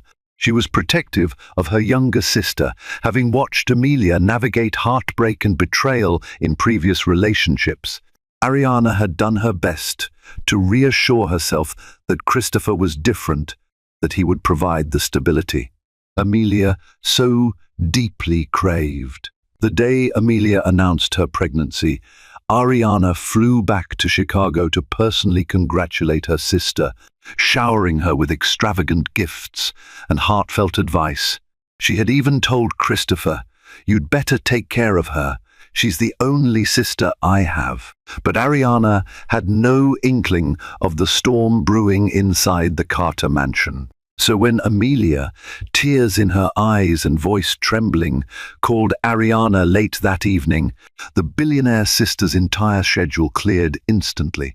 She cancelled an overseas trip to Dubai for an important tech summit and booked a direct flight back to Chicago within the hour. The pilot, accustomed to Ariana's sudden changes in itinerary, found a way to get her private jet airborne by sunrise. Ariana spent the flight tapping away at her laptop, but her mind kept drifting to Amelia's broken sobs over the phone. The words, She'd managed to squeeze out, "I can't believe it's happening, Ariana." She slapped me and Christopher. He stood there just. He's been cheating with Veronica James, had unleashed a fury Ariana hadn't felt in years. As the jet soared through the clouds, Ariana couldn't help but reflect on the time she had tried to caution Amelia about the cunning circles of wealth and power. She remembered how Amelia had insisted Christopher wasn't like other men, that his heart was pure and his love unshakable. Now, Ariana fought to control her mounting rage. How dare he cheat on my pregnant sister? How dare that mistress raise a hand against Amelia? Her fists tightened around the pen she was holding, nearly snapping it. She didn't know who Veronica James was, but if that woman thought she could assault a Carter and face no consequences, she was in for a brutal reckoning. When Ariana arrived in Chicago, the first thing she learned was that Amelia had been taken to a hospital. The stress of the confrontation, coupled with the force of the slap, had led to complications. Fearing for the baby's safety, Christopher had rushed Amelia to a private medical facility where Dr. Cynthia Wilson, one of the top OB-GYNs in the city, was examining her. Ariana wasted no time. Dressed in a sleek black pantsuit, her hair pulled back into a tight chignon, she strode into the hospital lobby. A swarm of paparazzi, somehow tipped off to her arrival, snapped photos, but Ariana brushed them aside without a word. Her top priority was her sister, not the headlines. She found Christopher pacing outside Amelia's private room, face drawn and grey. He looked as though he hadn't slept in days. The second he saw Ariana, he rushed forward with trembling hands. "Ariana, But Ariana wasn't interested in hearing him out. She slapped him across the face, not with the reckless hatred that Veronica had shown, but with a deliberate, stinging force that snapped his head back. Gasps rippled through the corridor, but Ariana didn't care. "That's for betraying my sister," she said in a voice that was ice cold, the kind of tone that even seasoned board members knew better than to challenge. "If Amelia loses this baby, I swear, Christopher, your life will never be the same." Christopher rubbed his stinging cheek, tears brimming in his eyes. "I never meant for any of this to happen," he croaked. Veronica, she was just." "Shut up," Ariana ordered, stepping closer. She wasn't tall, but the fury radiating from her made her look like a giant. "We'll talk later. After I see my sister." Pushing past him, Ariana entered Amelia's room. The space was serene, filled with the low hum of machines monitoring Amelia's vitals. Amelia lay there, pale and fragile-looking, her hand resting protectively over her belly. When she saw Ariana, her eyes welled up. "I'm sorry you had to fly all this way," she whispered. "I know how busy you are." Ariana's heart ached. She strode over and gently clasped Amelia's hand. "Don't be sorry," she said softly, leaning in to plant a kiss on her sister's forehead. "I should be the one apologizing for not being here. I'm going to make this right, Amelia." Dr. Cynthia Wilson stepped in, a kind-faced woman with a reassuring presence. "Miss S. Carter is stable for now," she reported in a hushed tone. "We managed to calm her vitals, and the baby is showing normal signs, but we have to keep her under observation. Stress is the worst thing for her right now." Ariana nodded her understanding and let out a slow breath. Anger still simmered in her chest, but she knew she had to be calm for Amelia's sake. She gave her sister's hand a squeeze. "I'll take care of everything," she whispered. "Just focus on getting better. Don't you worry about Christopher or Veronica." Amelia opened her mouth to speak, but the weight of her heartbreak was too heavy. Tears dripped onto the hospital gown, and Ariana gently wiped them away. "Rest," Ariana insisted. "I've got this." Outside, Christopher waited with his hands clasped together, as though he were about to face a firing squad. Ariana exited the room, shutting the door behind her. Their eyes locked, and for a moment the corridor felt like a battlefield. "Talk," Ariana said, folding her arms. "I want every detail, and I want it now." Christopher sagged against the wall, burying his face in his hands. "I made a mistake," he began, voice trembling. "Veronica James is a friend of a friend. She approached me about investing in her fashion boutique, and I thought it was just business at first. But then one thing led to another, and I can't even explain it. I never thought I'd do something like this to Amelia." Ariana's steely gaze never wavered. "This is beyond a mistake. You cheated on your pregnant wife." Her voice rose slightly, making a passing nurse snap her head around in alarm. "You've humiliated her, and you let that woman assault her in your own home. Let me be crystal clear, Christopher. If you think you can slip out of this with a measly apology, you're sorely mistaken." Christopher swallowed hard. "I love Amelia, Ariana. I do. I just got lost." Veronica was so persistent. She threatened to go public with everything if I didn't keep meeting her demands. I was worried about the scandal hurting Amelia and the baby. "Don't spin this," Ariana cut him off. "You made your bed. Now you have to deal with the consequences. For now, stay away from Amelia unless you can be absolutely certain you won't stress her out. If you upset her any further, so help me, Christopher." He nodded miserably, like a schoolboy caught stealing. "I'll do whatever it takes," he said. "Oh, I assure you, you will," Ariana snapped. This is not over. Later that day, Ariana left the hospital and drove directly to the Carter mansion. As she entered, the silence in the vast corridors felt oppressive, as though even the house was holding its breath after the day's explosive drama. Ariana scanned the rooms, her steps echoing against the marble. Finally, she found Veronica. James seated in the drawing room, leisurely sipping a cup of tea as though nothing were amiss. Veronica looked up, a smirk crossing her face. She set down her cup on the mahogany table with a precise clink. "Ariana Carter, I presume?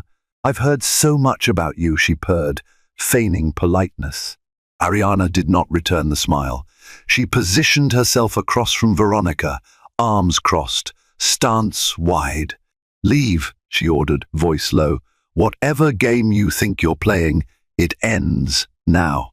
But Veronica only laughed, a high, mocking sound that reverberated off the gilded walls. What an entrance! And here I was expecting some gracious conversation. "Are you sure you don't want tea? This is a delightful Earl Grey." Ariana's jaw tightened. She was not used to her authority being challenged. "You have 5 minutes to pack up and get out of my sister's home.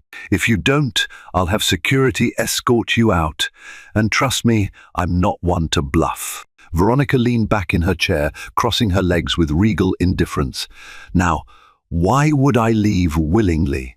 Christopher wants me here, and if you haven't heard, we've been quite close." A flicker of rage flashed across Ariana's eyes. She hadn't come here to debate. "I know exactly who you are and what you've done," she hissed. "You assaulted my pregnant sister. If you think there won't be legal repercussions, you're dead wrong.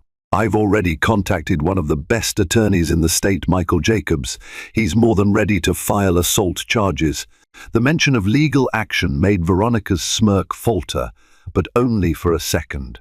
She quickly recovered, flipping her hair with a casual shrug. "You want to take me to court? Fine, go ahead. But I'm sure the media will have a field day once I reveal the details of Christopher's indiscretions. By the time I'm done, your family name will be in tatters." Unfazed, Ariana leaned in, her voice dropping to a near whisper. "You think you can blackmail me with scandal? You might want to do your research on how I handle blackmailers." Veronica's posture stiffened. "We'll see," she said, though her confidence seemed slightly rattled. "You can't protect Christopher from the choices he's made. He came to me, Ariana. And if your precious sister was more exciting, maybe he wouldn't have strayed in the first place." Ariana's vision blurred with white-hot anger. She had heard enough. With a quick gesture, she pulled out her phone. "Lucas Rogers," she said into it, naming the head of her personal security team stationed outside. "Come in." A moment later, Lucas Rogers, a towering, broad-shouldered man, entered the drawing room with two other security officers. Their presence, swift and imposing, made Veronica's eyes widen in real fear. Ariana pointed at Veronica. "Miss James is leaving immediately. Ensure she doesn't take any property that isn't hers. Then escort her off the premises." Veronica's outrage ignited. She jumped to her feet, her face twisted in fury. "You can't do this," she spat. "Christopher said I could stay." Ariana's calm smile was more chilling than any roar. "Christopher doesn't have a say anymore. This is my sister's house, and her name is on the deed. If you want to fight in court, be my guest. But I'm done playing this ridiculous game. Now, get out." Lucas and the two officers advanced. Veronica grabbed her purse in a huff, throwing a lethal glare at Ariana as she stomped toward the door. "This isn't over," she shouted, her voice echoing down the grand hallway. "I'm counting on it," Ariana replied under her breath. And just like that, Veronica was gone, booted from the Carter mansion in a humiliating display she would not soon forget. Ariana exhaled slowly, a momentary rush of satisfaction warming her veins. Yet she knew the real battle was just beginning.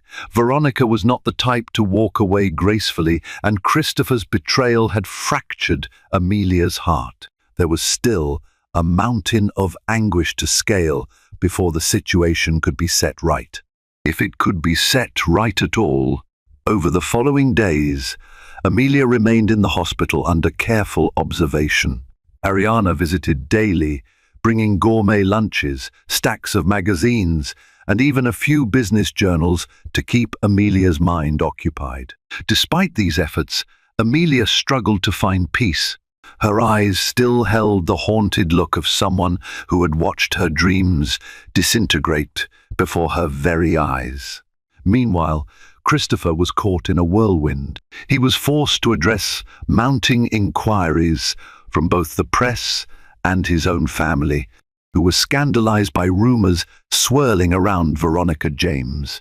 Some tabloids caught wind that the mistress had been unceremoniously thrown out of the Carter mansion, fueling sensational headlines like "Heir to the Carter fortune in shocking love triangle" and "Billionaire sister intervenes in scandalous affair."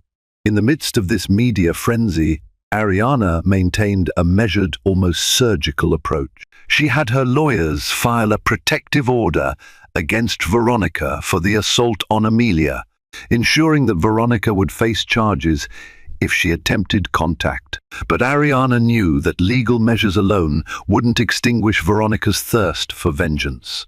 If Veronica had damaging information about Christopher, she could still wreak havoc by going public.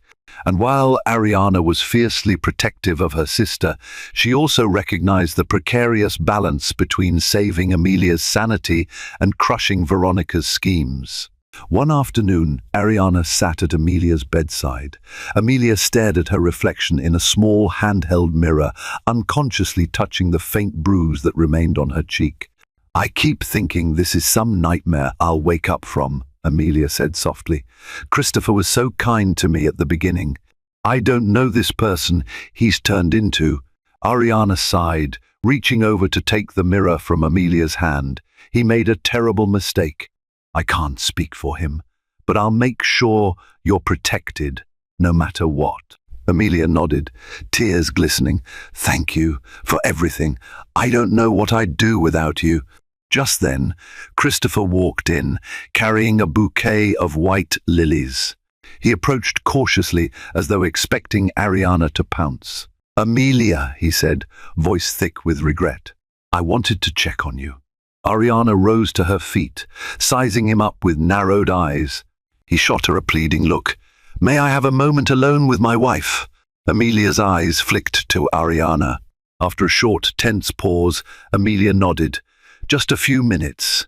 Ariana hesitated but finally stepped out of the room. She lingered by the door, arms folded, prepared to intervene if Christopher caused the slightest distress. Inside, Christopher set the lilies on a side table. "They're your favorite," he said quietly.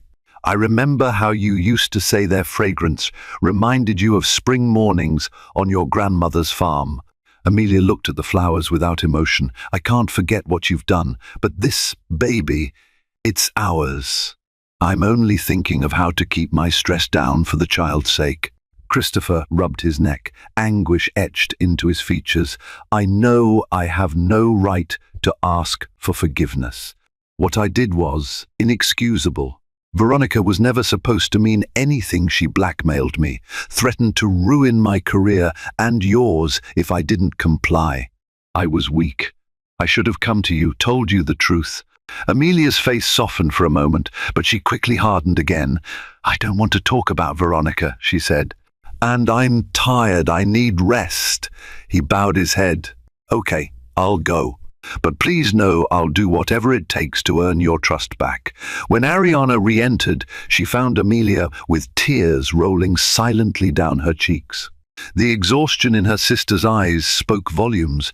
Ariana understood that Christopher's remorse might be genuine, but the damage was severe. Amelia would need time, and possibly more than time, to heal from this betrayal. No sooner had Ariana gotten a semblance of control over the situation than a shocking development plunged the entire fiasco into deeper chaos. One morning, Ariana's personal assistant, Carmen Rogers, burst into Ariana's penthouse suite at the Four Seasons Hotel with panic in her eyes. "Ariana, we have an issue," Carmen said, nearly breathless. "Veronica James just released a tell-all interview online." Ariana's fingers flew over her laptop keyboard, calling up the website in question. There it was, a sensational tabloid piece. Veronica James reveals the ugly truth behind Christopher Carter's marriage. In the article, Veronica spewed vile accusations, claiming Amelia was a manipulative spouse who ignored Christopher's needs, that Amelia drove Christopher into her arms, and even that Amelia had plotted to trap Christopher with the pregnancy. Ariana could feel her anger spike with every venomous sentence. Veronica twisted the narrative expertly, painting herself as the misunderstood victim. Worse yet, she hinted at possessing intimate photos and potential recordings of her time with Christopher, threatening to release them unless justice was served. It was vile blackmail disguised as a public appeal. Gritting her teeth, Ariana took a calming breath and called Michael Jacobs, her family's lead attorney. He answered on the first ring. "I've seen the article," Michael said immediately. "We can pursue defamation charges, but the burden of proof can be tricky. She's using suggestive language rather than outright stating facts. We might tie her up in court, but if she truly has compromising material on Christopher, this could get messier." Ariana's mind spun. She needed a more direct approach, something that would neutralize Veronica's threats immediately. "Let's consider an injunction to prevent her from releasing any alleged recordings until the assault case is resolved," she suggested. Michael hesitated. "We can try, but it'll depend on the judge. These matters can be complicated if Veronica claims it's her personal property." "Do it anyway," Ariana ordered. "Time is of the essence." As she hung up, Ariana realized she was stepping onto a battlefield that demanded more than just lawyers and gag orders. Veronica was determined to destroy Amelia's reputation as well. Ariana's phone buzzed again this time, with calls from journalists, business colleagues, and even friends from her philanthropic circles. Everyone wanted a comment on the scandal. If Ariana stayed silent too long, the narrative Veronica was spinning would become the dominant one. Summoning her assistant, Ariana said, "Carmen, schedule a press conference. Keep it private, just the major outlets. I'm going to address this head-on." Carmen's eyes widened. "Are you sure that's wise? The media is feasting on this." Ariana squared her shoulders. "I don't care. If Veronica thinks she can bully my sister into silence, she has another thing coming. That afternoon, Ariana held a closed-door press briefing at an upscale event hall in downtown Chicago. The atmosphere hummed with tension as selected journalists and reporters shuffled into the room, cameras at the ready. They knew Ariana Carter was not someone who casually addressed the media. Whatever she was about to say, it would be significant. Wearing a composed expression, Ariana took the podium. She briefly acknowledged the crowd before diving into her statement. In recent days, there have been disturbing allegations made by Miss Veronica James against my sister, Amelia Carter, and my brother-in-law, Christopher Carter. I want to be absolutely clear.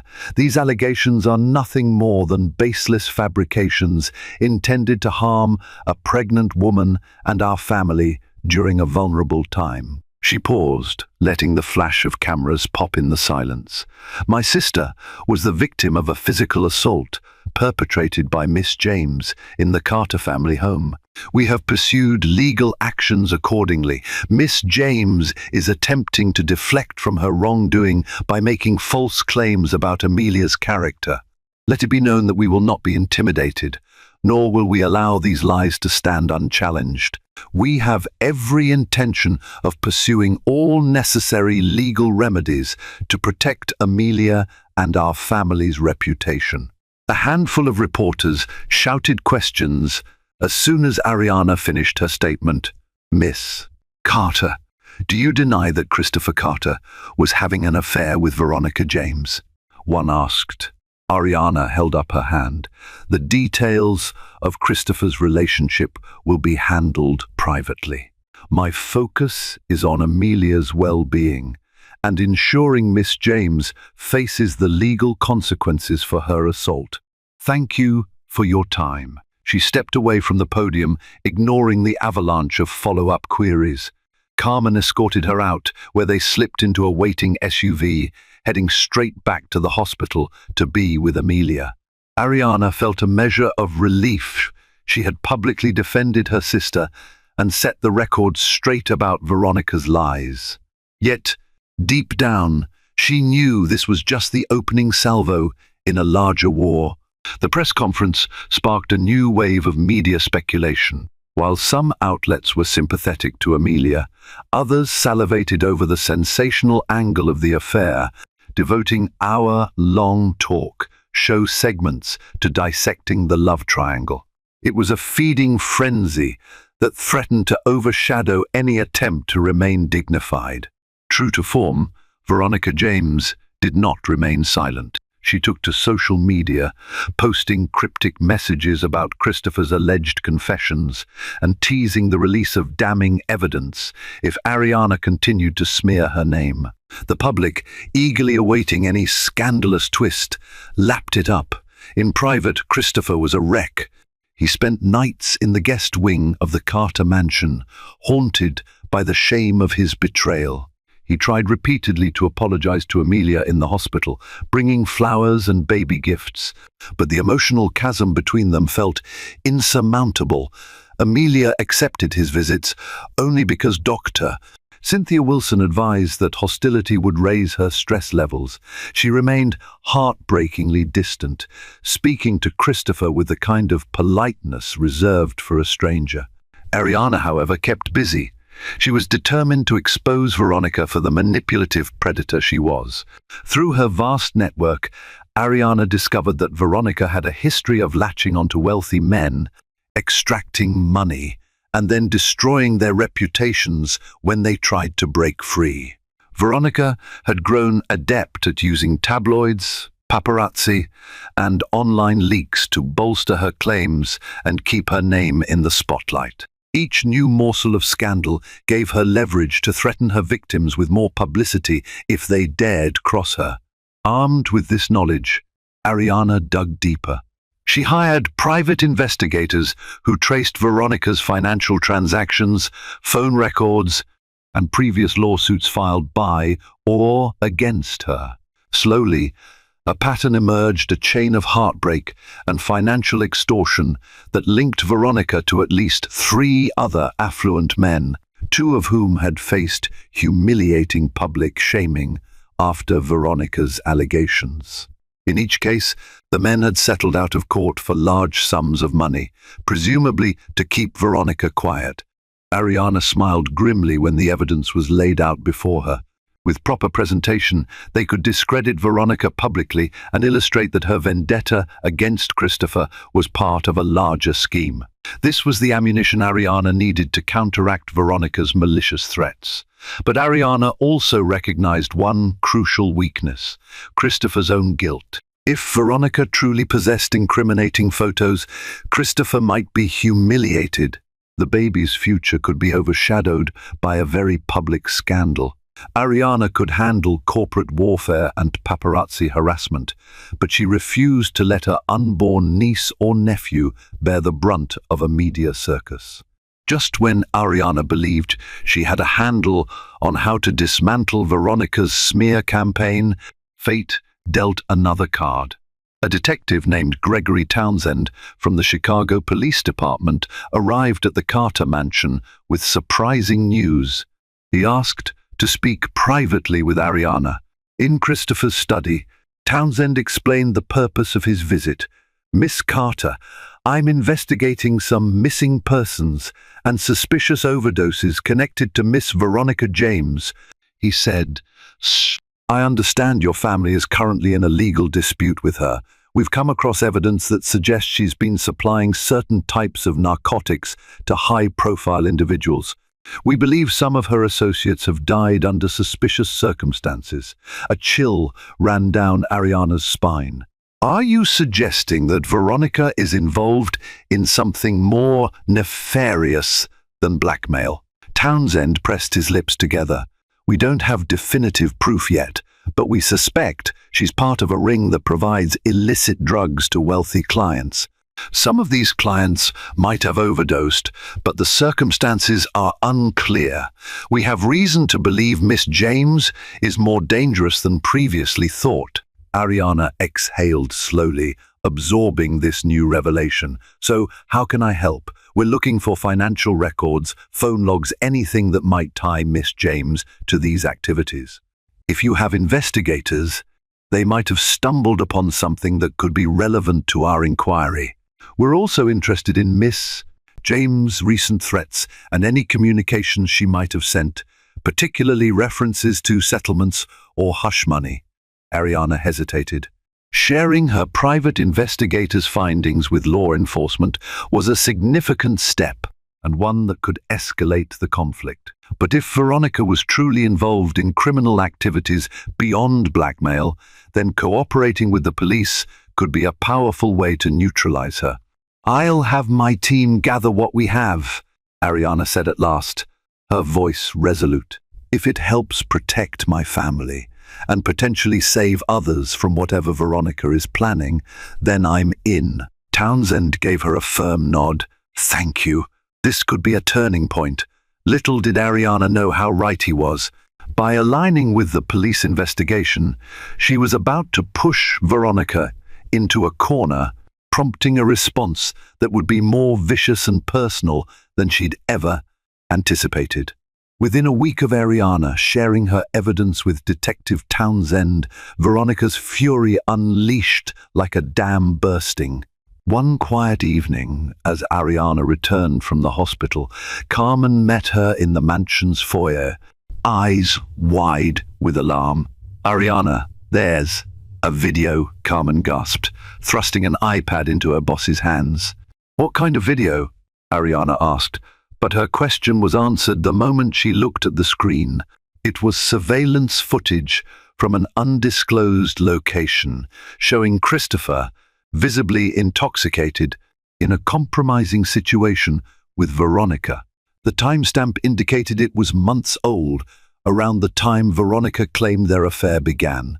Ariana's stomach churned. The visuals were graphic enough to be extremely damaging, not just to Christopher, but also to Amelia's peace of mind. No one has posted it publicly yet, Carmen said, but an anonymous email threatened to leak it to every media outlet in the city if you don't drop the charges against Miss James. Ariana inhaled sharply, grappling with a surge of rage and frustration. This was Veronica's blackmail at its ugliest. She was desperate to escape criminal scrutiny and would drag everyone through the mud if her demands weren't met. Steadying herself, Ariana placed the iPad on a nearby table. "Forward the email to Michael Jacobs," she instructed Carmen, "and get me Christopher, now." Moments later, Christopher shuffled into the foyer. He looked at Ariana questioningly before she showed him the footage. His face went ashen. "I had no idea she recorded this," Christopher said in a hollow voice. "I never would have. God, what am I going to do if this gets out?" Ariana fixed him with a cold stare. "You should have thought of that before you destroyed my sister's trust." Christopher sank to his knees, burying his face in his hands. "I deserve this, but Amelia, she doesn't deserve any of this." Ariana's anger faltered. Despite her fury, she recognized that Christopher was grappling with genuine remorse. "Stand up," she said. "We don't have time for self-pity. We need to figure out a plan. If we give in to Veronica, she'll keep extorting us. We need to hold our ground." Christopher rose shakily, tears brimming. "I'll do whatever you say." Ariana studied him, then took a careful breath. "The police suspect Veronica is involved in drug trafficking, possibly linked to deaths. She's more than a mistress on a power trip. She's a criminal who'll do anything to save her own skin. This is bigger than just saving face for you. If she's cornered, she might do worse." Christopher swallowed hard. "What do we do now?" Ariana's gaze hardened. "We expose her first." Determined to end the madness, Ariana devised a strategy. She invited Detective Townsend to the mansion for a private meeting with Christopher and Michael Jacobs. The plan was to lure Veronica into a controlled setting under the guise of negotiating a payoff to drop charges and hush the scandal. The second Veronica incriminated herself, the police would have grounds for immediate arrest. Christopher was visibly nervous, fearful that any slip-up might make the situation worse. But Ariana insisted. "This is our chance," she told him.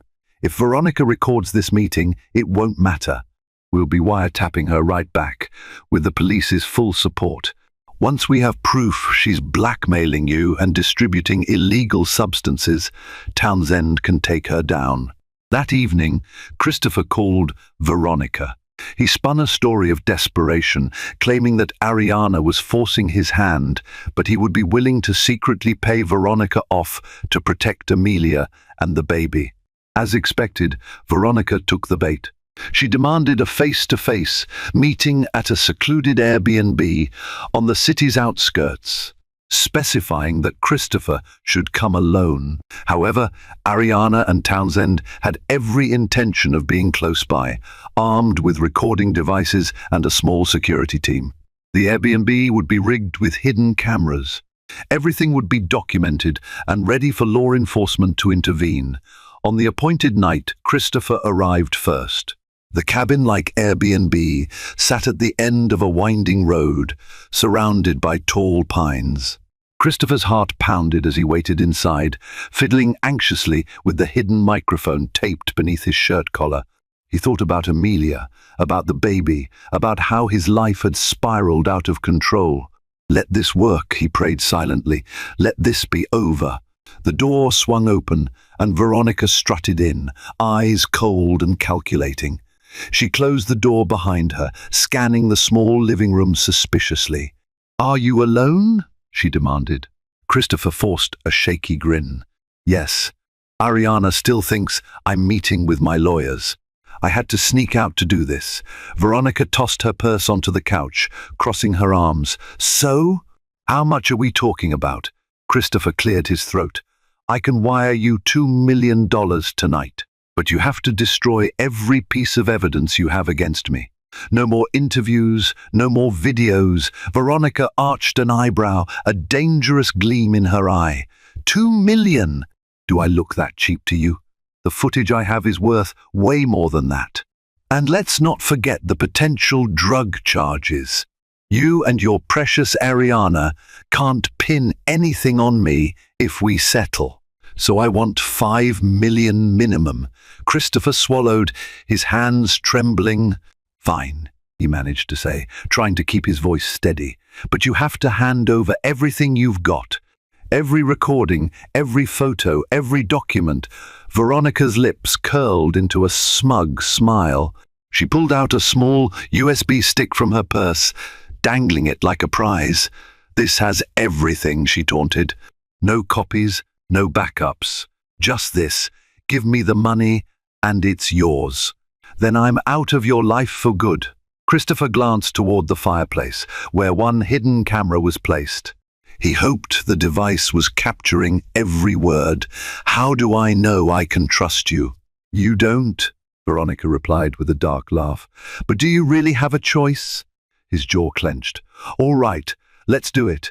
In that moment, a sudden bang shattered the tense silence. The door burst open, revealing Detective Townsend and 2 officers, guns drawn. Police! Don't move! Townsend shouted. Veronica whirled around, eyes wild with panic. She saw Christopher stepping back, his phone out, and realized she had walked straight into a trap. You bastard! She screamed, flinging the USB stick at him in a blind rage. It hit his shoulder and clattered to the floor. Townsend and the officers lunged, pinning Veronica's arms behind her back. She shrieked curses, twisting and kicking as they forced her to the ground. You can't do this. You have no proof. Townsend smirked grimly. We have you on tape demanding $5 million in exchange for destroying incriminating evidence. That's extortion. Plus, you assaulted Miss S. Carter, which is already in the system, and we have ample evidence suggesting your involvement in drug trafficking.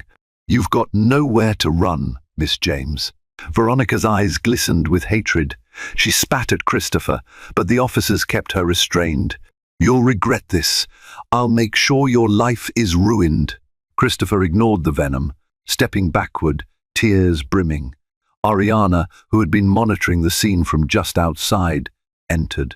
Her gaze met Veronica's with cold triumph. This is for Amelia, Ariana thought silently. In a flurry of curses and threats, Veronica was hauled away.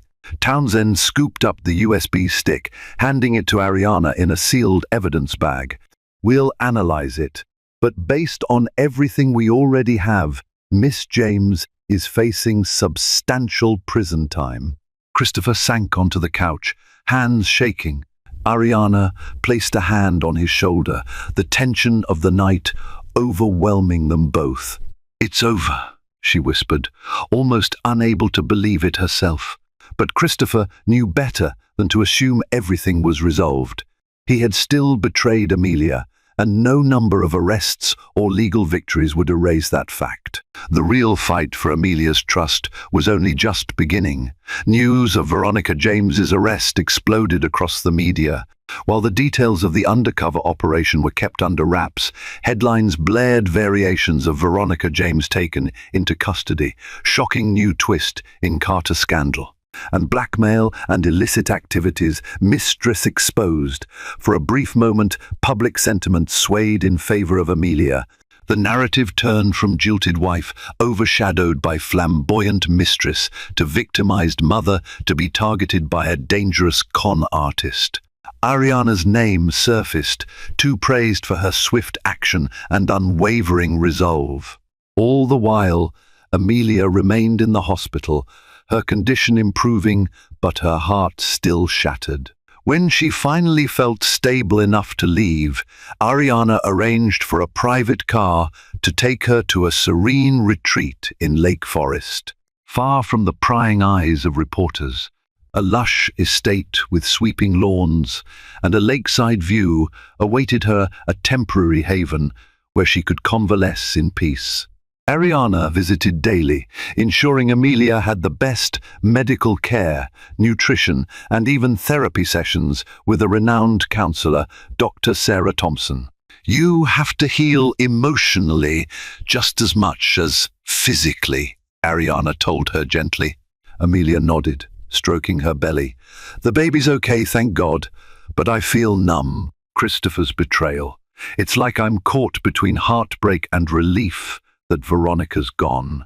Ariana sat beside her on a plush sofa, overlooking the water. You can take all the time you need to sort through your feelings, she said. No one is rushing you. Just then, Christopher arrived. He had requested to see Amelia, and she had reluctantly agreed. He walked in hesitantly, a single white rose in hand. Amelia, he said, voice thick with emotion. You look better. Amelia regarded him coolly. I'm physically better, yes. He extended the rose, placing it on a side table when she made no move to take it. I'm glad Veronica is behind bars. I'm sorry I put you through all of this. You didn't deserve any of it. Amelia inhaled deeply, trying to keep her composure. I can't pretend everything's okay. You broke my trust in the worst possible way. Christopher bowed his head. I know. I'll spend the rest of my life trying to make it up to you, if you'll let me. But if you can't forgive me, I understand. Tears glinted in Amelia's eyes, but she fought them back. I don't know what I want yet. You promised to be faithful, to protect me, and you failed. Her voice shook slightly. I need time, Christopher. Time to think about our marriage, our child, and whether we can have a future together. He nodded, eyes glassy. I'll give you whatever space you need. Ariana, watching from the corner of the room, felt a tug of empathy. Christopher was remorseful, but that wouldn't magically mend Amelia's shattered heart. Healing would require patience, commitment, and honesty, things Christopher had to prove he was capable of giving. Days turned into weeks, and life began to settle into a new normal. The scandal, while not forgotten, waned in the public eye, replaced by fresh news cycles. Veronica James remained in custody, facing multiple charges that her high-priced attorneys struggled to dismiss. Ariana spent part of each day managing her business empire remotely. Mergers, acquisitions, and philanthropic initiatives continued, but she delegated more responsibilities to her executive team, prioritizing Amelia's recovery. Amelia, for her part, embraced therapy with Dr. Thompson. She also began planning for the baby, picking out nursery themes and browsing baby clothes online.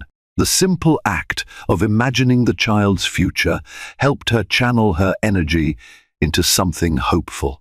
During this period, Christopher wrote daily letters to Amelia.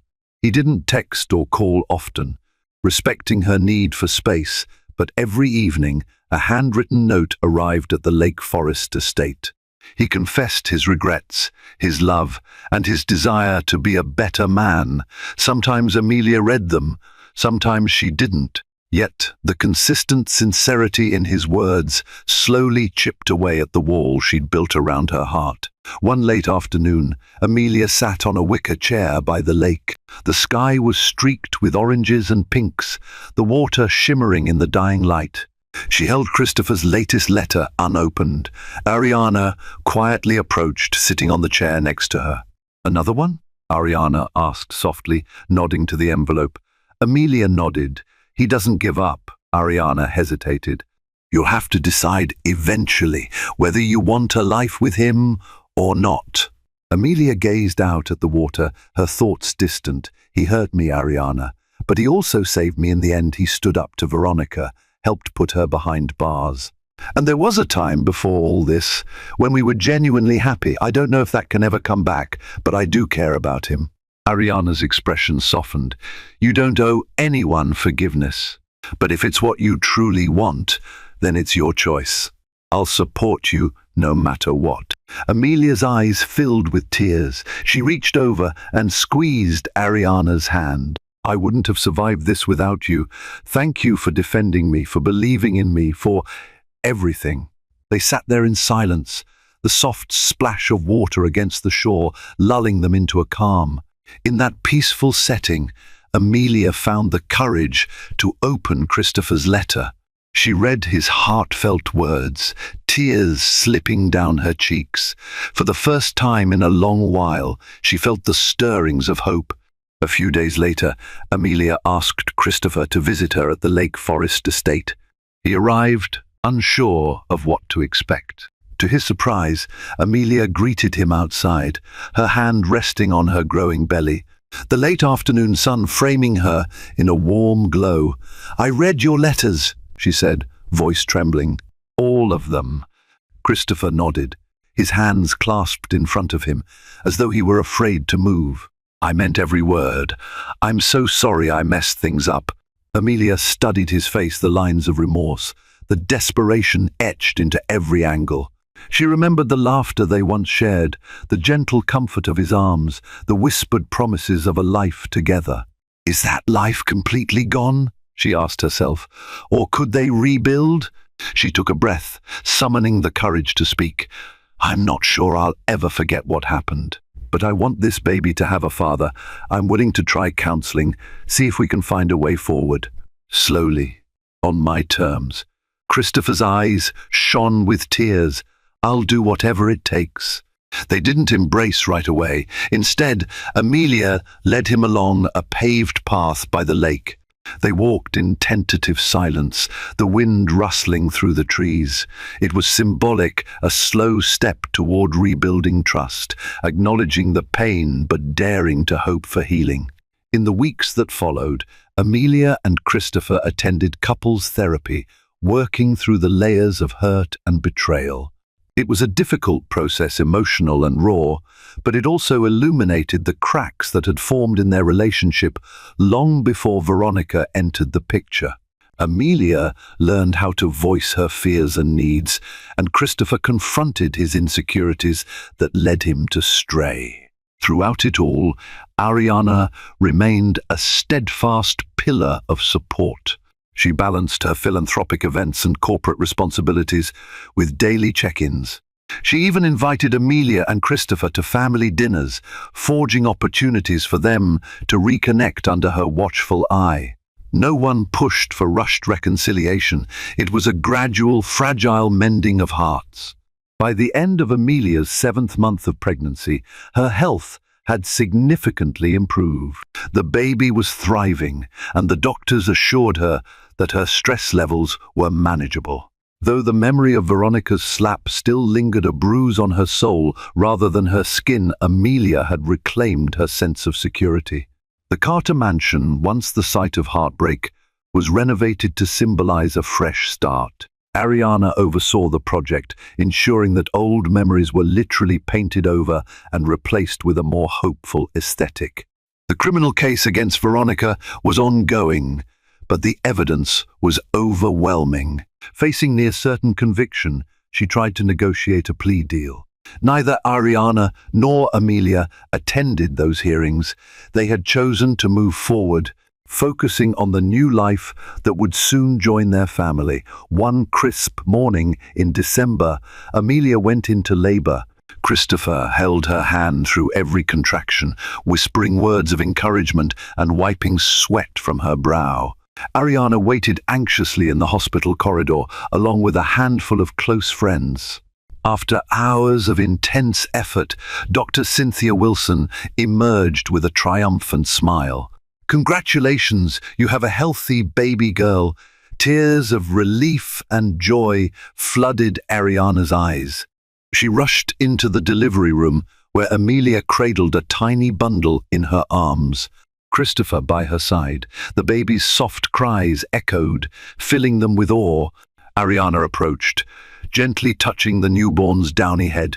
"She's perfect," Ariana whispered. Amelia smiled through tears, her eyes flicking to Christopher, then to Ariana. "We're naming her Alexandra Grace Carter," she said. "Ariana, I want her middle name Grace to remind us of the grace we've found in forgiveness and resilience." Christopher, gazing at his child, nodded in gratitude. "And we want you to be her godmother," he said, his voice cracking. "We wouldn't have made it through this without you." Emotion welled in Ariana's chest. She placed a tender kiss on Alexandra's forehead. "I'd be honored," she whispered. The moment felt like a culmination of all their suffering, courage, and love poured into one fragile new life.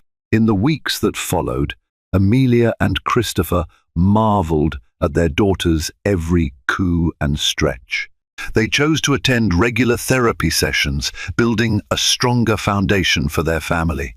While the scars of betrayal might never fully vanish, they were learning to navigate life's storms with humility and honesty. Ariana, too, found a renewed perspective. She poured herself into philanthropic work aimed at supporting battered women and pregnant mothers who had suffered domestic strife.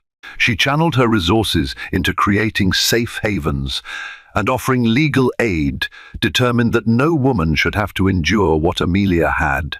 And so, in a grand but quiet way, the Carter family began its next chapter.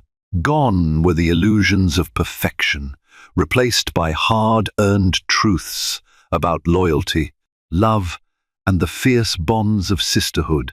In their opulent world, the simplest blessing, a healthy baby, became the grandest treasure of all. Through tears, trials, and an unbreakable sisterly bond, Amelia and Ariana reminded everyone that no matter how dark the storm, a new dawn would always break, carrying hope on its golden rays.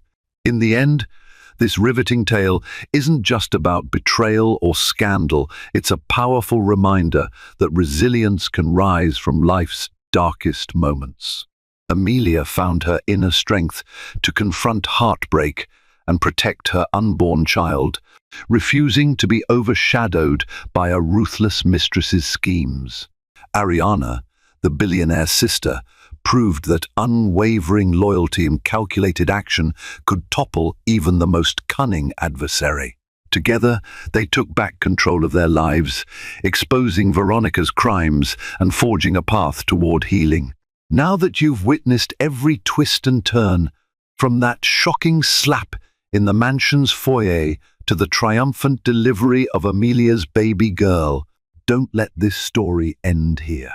If you found inspiration or insight in these pages, show your support, hit that like button, share this drama with friends who crave a thrilling read, and subscribe for more compelling stories yet to come.